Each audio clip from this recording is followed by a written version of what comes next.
Welcome to JGTCR. I'm Cope and today we are tuning the Ferrari Dino. Let's get into it.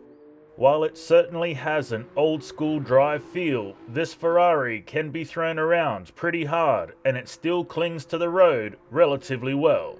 The handling is fairly decent, though not without its quirks. The tail likes to step out slightly while turning. This helps steering and can be controlled with the throttle.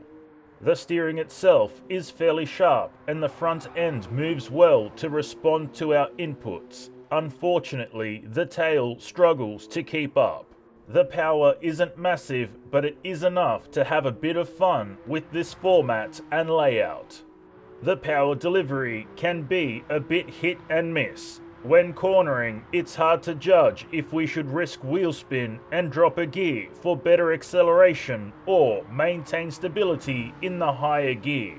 Fifth gear has a massive dead spot in the low RPM, so be sure to wind out fourth gear as far as possible before shifting up into fifth. The brakes work as well as one would imagine for a vehicle of this age, and are not as spongy as we first may think. Let's collect our time.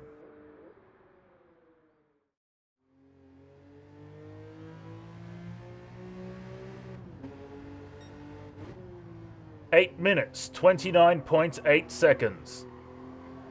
And now the race tune.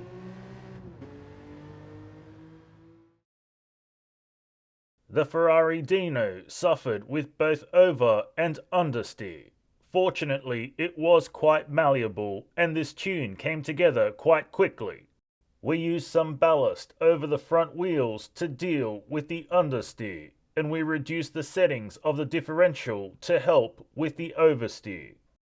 Let's head back out to the Nürburgring.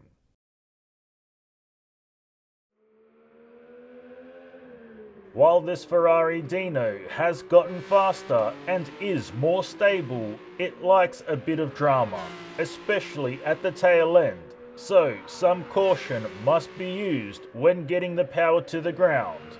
The handling is fairly decent. It can have some understeer when pushing, but when it really becomes a problem is when the weight shifts from left to right.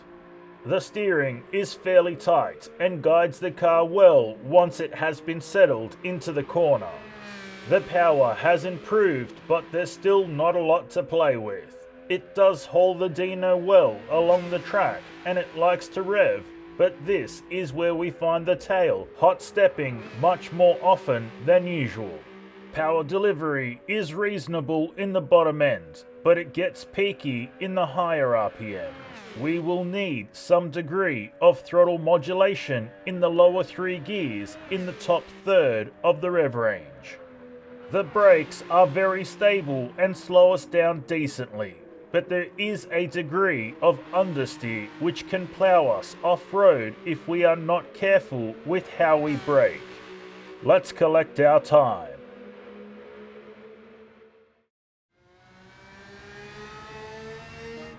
6 minutes, 42.1 seconds. And now the drift tune.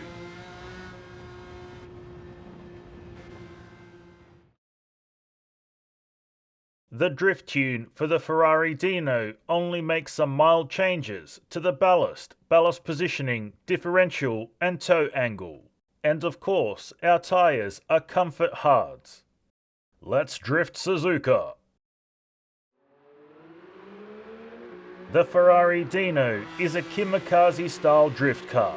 It is underpowered and struggles to maintain drift if we do not attack it with everything we've got. The handling does extremely well considering the thrashing it must endure to keep the drift going. The steering responds incredibly well to our inputs. We can mangy all day long if need be without skipping a beat. The power is pretty weak in the grand scheme of things. It is underpowered and we had to make some sacrifices to stabilize the tail end. The power delivery is weak but manageable.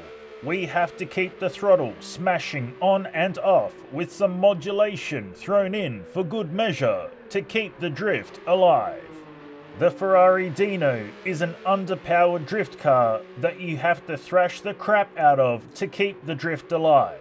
And that may not be everyone's cup of tea, but it is someone's cup of tea. And that's all we have for you today, so until next time, keep racing!